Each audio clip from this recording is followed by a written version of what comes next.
That's a good question. That's a really good question. That's hilarious. The biggest surprise, Chris, is like how it has been received. There's something very satisfying about licking my thumb and just thumbing the pages over and over. Boy, I got a good story. Okay, so, and then from that moment on, I was like, oh, this is the greatest thing in the whole world. But before it happened, Chris, I was so nervous. I appreciate you, Chris. Thank you so much for your time, man. Hi Sterling, my name is Chris. I'm a host of a show called Once and Always a Fanboy, and I'm so thrilled I get the chance to speak with you today, so thank you so much for your time. My pleasure, brother. So one of the best performances I've seen in a very long time was between you and James Marsden on the tarmac when you were about to get on the plane. My whole body was stiff because I felt the intenseness, I felt the pain, I felt the anger. It was amazing. I'm getting chills just thinking about it. As actors, what's in your headspace to replicate that same intention over and over when you need to do multiple takes? Like, what helps you retain that level of pure honesty from the first take until the fifth or sixth take? I mean, I think in any take, regardless, you try to fool yourself into thinking that it's the first time you're doing it, right? Because the audience doesn't know whether it's the first take or the 100th take. And so you try to honor the truth of the matter. Is like, this is a conversation that needs to be having, and you try to have it for the first time. Like, I'm about to leave life as I've known it, and I'm going to leave it without the person that I care most about in the world. And you just sort of operate from that place of truth. A little bit of quiet beforehand. You know, you're not engaged in like a lot of frivolous conversation before you step into that. Like, sometimes you walk off to the side.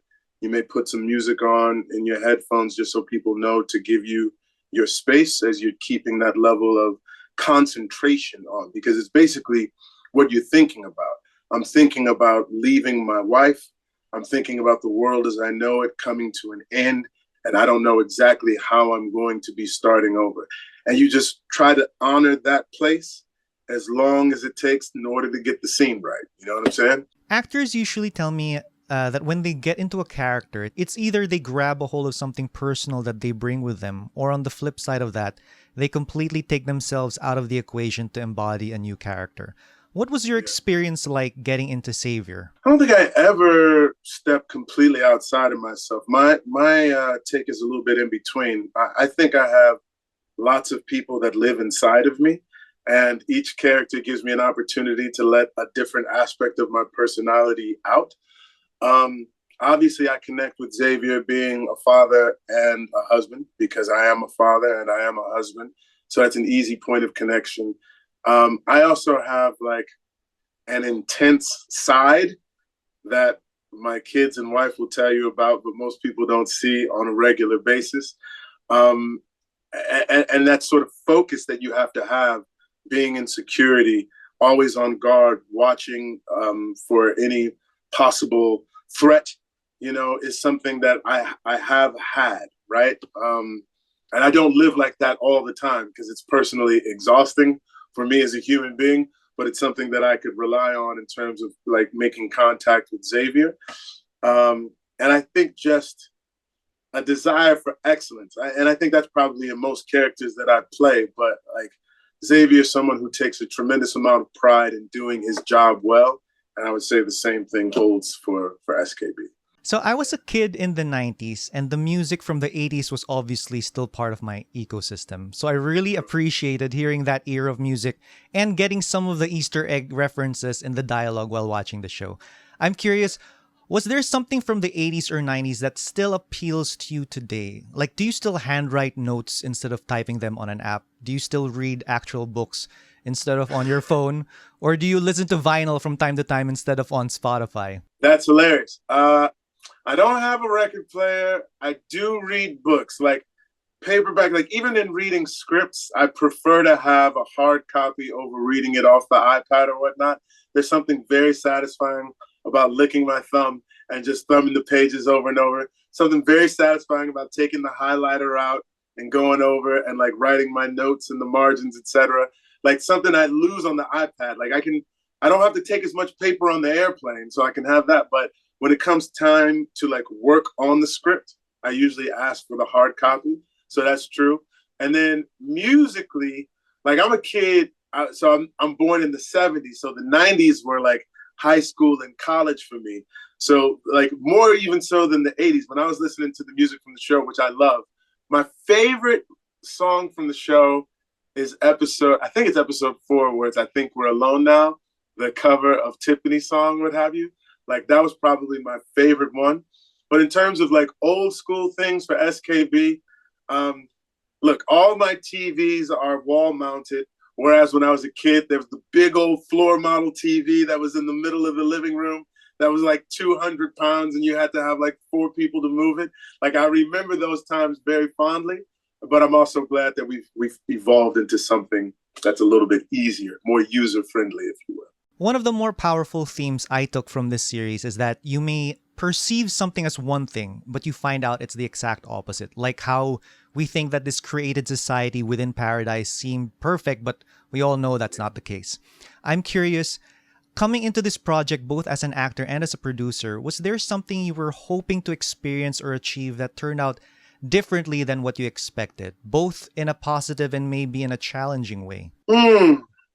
I'll tell you what the biggest sort of surprise. I knew I had a great cast because I would watch the auditions for the people who auditioned and the work of James, Julianne, Sarah Shah here, whatnot, like the people who I've seen work for a long time. I was like, oh, I know these people are going to deliver if they're given the opportunity. The biggest surprise, Chris, is like how it has been received by the audience. And not that I didn't think we were making a good show, because I knew it was a good show. But just because something's good doesn't mean it'll necessarily find its audience immediately. But the level of enthusiasm and the breadth of it, because it's not, sometimes shows skew more male than female or more female than male.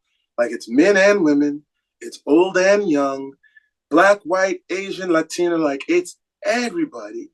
And so to see that level of enthusiasm from so many people, that's the thing that's probably touched me more than anything else. So I've been a fan of yours for a very long time. Loved you in Atlas, Black Panther, and of course This Is Us. But I can go even way back because I watched every episode of Castle and I still remember your episode from that show back in 2015. With the amount of projects you've been in throughout the years, I wanted to ask if there was something that frightened you about this industry when you were starting out that you can handle pretty well today. Well, I got a good story. Okay, so I did a movie with Paul Rudd and Elizabeth Banks and Zooey Deschanel, a few other people. It was called Our Idiot Brother. And I played the parole officer to Paul Rudd, who had just smoking weed and getting locked up for dumb stuff, right? And I got invited I didn't get invited to Sundance. Let me say, I flew myself to Sundance because that's where the movie was premiering. And we were about to do all this press. And I remember the first interview with EW, I started to get really nervous about doing the interview. And Paul was like, what's the matter? He's like, man, Paul, they don't want to see me. They want to see the famous people. Like the famous people are who they want to talk to. He's like, all right, man, but honestly, it's not that big of a deal. And I almost left the interview in a panic attack. Like, and I called my manager and I was like, I don't know if I should do this. It seems kind of silly. She's like, well, I want you to be comfortable. Anyway, I worked up the nerve to go into the interview. They asked me a couple of questions and they asked questions to everybody, you know, Paul, Elizabeth, et cetera, Emily Mortimer. And at the end of the interview, they said, thank you for being here. Really appreciate it. And that's when they gave out this swag. And AMC gave us like movie tickets for the year. And I was like, they gave us movie tickets for the year just for doing the interview? And then from that moment on, I was like, oh, this is the greatest thing in the whole world. But before it happened, Chris, I was so nervous because I didn't feel as if I belonged. Like I felt like I was the one thing that was just sort of like an add-on and I was forcing myself into something. And now I feel like I belong. And I think about that sort of evolution of how I saw myself then as to how I see myself now. And it's not a matter of what I've accomplished or whatnot. It's a matter of the internal feeling has to come first. And then other people will see you the way that you see yourself. So I would say that was one of the best lessons that I got into just doing press and not feeling anxious about it because I was very, very scared. Wow. Okay. Thanks for sharing that, man. You're welcome. This show deals with a lot of impossible choices, one of which was the decision to keep the devastating news from the public until the last minute. I'm curious, are you the type to want to hear bad news point blank, or would you want it to be given gradually, sometimes even sugar-coated? That's a good question. That's a really good question. I like what you call, I like the bad news up front, but I like, if you can sandwich it between two pieces of good news, that would be even better. So you're like, so, okay, cool thing, we're going on a plane trip. Bad thing, the world is coming to an end, but it's in Denver, Colorado, so you get to do some skiing. Like, you got to give me something positive on both sides as you tell me the world is coming to an end. But if you can do that, I'm pretty good. Very cool, very cool. So thank you so much for your time. I can't stress how much I really enjoyed watching Paradise and your performance on the show. To the point, I tried getting in touch with Michael and your team to try and set up an interview. So I'm so glad that the stars aligned for this session, and I'm very grateful for the opportunity. I appreciate you, Chris. Thank you so much for your time, man. Take care.